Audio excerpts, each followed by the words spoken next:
50 anni fa ho avuto la grazia di partecipare alla giornata mondiale della gioventù a Roma. E ancora oggi penso agli incontri con il Papa Tor Vergata come l'esperienza più vicina al paradiso che abbia mai avuto e una delle più grandi grazie che Dio mi ha concesso nella mia vita. Per questo spero che Dio continui a toccare tanti cuori con le parole del Papa e alcuni ricordi personali di quei giorni che raccolgo in questo video. San Giovanni Paolo II ha concluso la veglia di preghiera di Tor Vergata per il Giubileo dei Giovani con queste parole. E saluto ancora una volta tutti voi, specialmente quelli che sono più dietro in ombra, che non vedono niente. Ma se non potevano vedere, potevano certamente sentire questo chiasso. Questo chiasso ha sentito Roma e non lo dimenticherà mai. E non solo Roma. Penso che nessuno di noi che c'eravamo potrà mai dimenticare quello che abbiamo vissuto a Tor Vergata. Al termine dell'anno giubilare, scrive a tutti i cristiani l'esortazione apostolica Novo Millennio in Eunte. Adesso corrispondono queste parole. E come non ricordare specialmente il gioioso ed entusiasmante raduno dei giovani? Se c'è un'immagine del giubileo dell'anno 2000 che più di altre resterà viva nella memoria, sicuramente è quella della marea di giovani con i quali ho potuto stabilire una sorta di dialogo privilegiato sul filo di una reciproca simpatia e di un'intesa profonda. È stato così fin dal benvenuto che ho loro dato in piazza San Giovanni Laterano e in piazza San Pietro. Poi li ho visti sciamare per la città, allegri come devono essere i giovani, ma anche pensosi, desiderosi di preghiera, di senso, di amicizia vera. Non sarà facile, né per loro stessi, né per quanti li hanno osservati, cancellare dalla memoria quella settimana in cui Roma si è fatta, giovane coi giovani. Non sarà possibile dimenticare la celebrazione eucaristica di Tor Vergata. Lo posso testimoniare, Tor Vergata è impossibile da dimenticare. Per questo, 20 anni dopo, e già più vicini alla vecchiaia che a quella tarda giovinezza, sono stato profondamente commosso ancora una volta durante la preparazione di questo documento. Già nell'atto di accoglienza di martedì meno 15 agosto, il Papa ci ha invitato a un incontro personale con Dio. Ognuno di voi è prezioso per Cristo. Ognuno di voi è stato redento con la sua sangue. Ognuno di voi è conosciuto personalmente e amato teneramente, anche quando non se ne rende conto.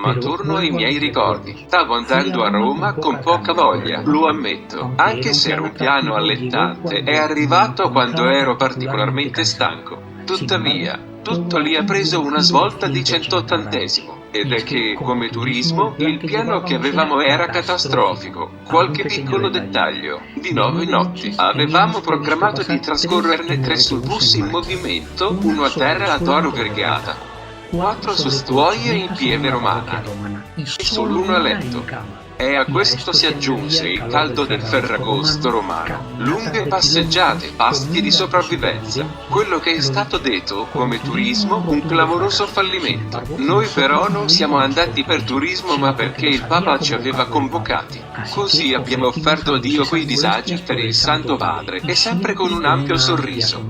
Inoltre i romani ci annaffiavano con i tubi delle loro case per rinfrescarci e ci davano da bere, e portavano cibo alle parrocchie. In altre parole, hanno risposto con generosità alla chiamata che il Papa aveva rivolto loro. Siamo arrivati dall'Andalusia venerdì meno 18. Sabato siamo andati a messa presto e abbiamo fatto un pellegrinaggio al campus universitario di Tor Vergata, dove il Papa ci aveva convocati. È stata una passeggiata lenta, eravamo una folla di 10-15 km e con un caldo soffocante. Ma eravamo tutti pieni di gioia. La gente ha cantato a Emanuele, l'inno della GMC. Nessuno si è chiuso con il proprio. Così siamo passati da un gruppo all'altro, salutando tutti, in inglese, francese, italiano o a segni. Nonostante fosse la prima volta che ci incontravamo, sembravamo tutti buoni amici. Lì incontriamo 2 milioni di giovani. Non era un concerto rock, ma c'era una grande festa. Cantiamo per lui, balliamo con lui e parliamo con il Papa ad alta voce, ma parliamo con lui. E Giovanni Paolo II ha partecipato ai nostri canti e balli, con delirio di tutti. Abbiamo visto i loro gesti sui maxi schermi. Il Papa si è commosso con noi. C'è un proverbio in polacco: jakim się stajesz, takim się stajesz.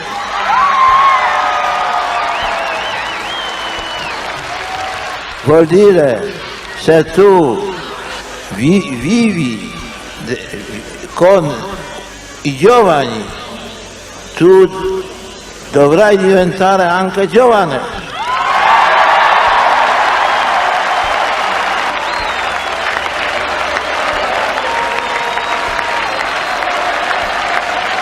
Così ritorno ringiovanito. Come in altre occasioni, nella veglia di preghiera di sabato 19, il Papa è stato insieme affettuoso ed esigente. Cari amici, vedo in voi le sentinelle del mattino in quest'alba del terzo millennio. Oggi siete qui convenuti per affermare che nel nuovo secolo voi non vi presterete ad essere strumenti di violenza e distruzione, difenderete la pace, pagando anche di persona se necessario.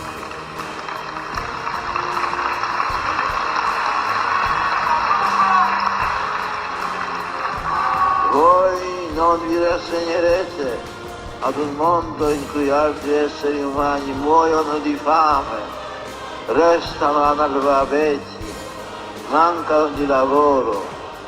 Voi difenderete la vita in ogni momento del suo sviluppo terreno. Vi sforzerete con ogni vostra energia di rendere questa terra sempre più abitabile per tutti. Ci ha incoraggiato ad essere martiri, anche se non ci viene chiesto il sangue, per la fedeltà a Cristo, lottando contro la corrente, e ci disse di vivere la purezza nel corteggiamento, fedeltà nel matrimonio e lealtà verso i nostri amici. Ci ha anche incoraggiato con alcune belle parole all'incontro personale con Gesù, non solo nei momenti di preghiera e nei sacramenti. È Gesù che cercate quando sognate di felicità. È Lui che vi aspetta quando niente vi soddisfa di quello che trovate. È Lui la bellezza che tanto vi attrae. È Lui che vi provoca con quella sete di radicalità che non vi permette di adattarvi al compromesso. È Lui che vi spinge a deporre le maschere che rendono falsa la vita. È Lui che vi legge nel cuore le decisioni più vere che altri vorrebbero soffocare. È Gesù che suscita in voi il desiderio di fare della vostra vita qualcosa di grande, la volontà di seguire un ideale, il rifiuto di lasciarvi inghiottire dalla mediocrità, il coraggio di impegnarvi con umiltà e perseveranza per migliorare voi stessi e la società, rendendola più umana e più fraterna. È Lui.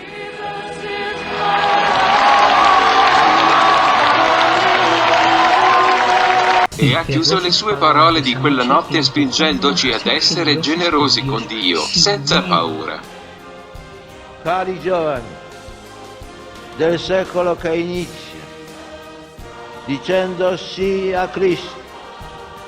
Voi dite sì ad ogni vostro più nobile ideale. Io prego perché Egli regni nei vostri cuori e nell'umanità del nuovo secolo e del nuovo millennio. Non abbiate paura di affidarvi a Lui, Egli vi guiderà, vi darà la forza di seguirlo ogni giorno e in ogni situazione.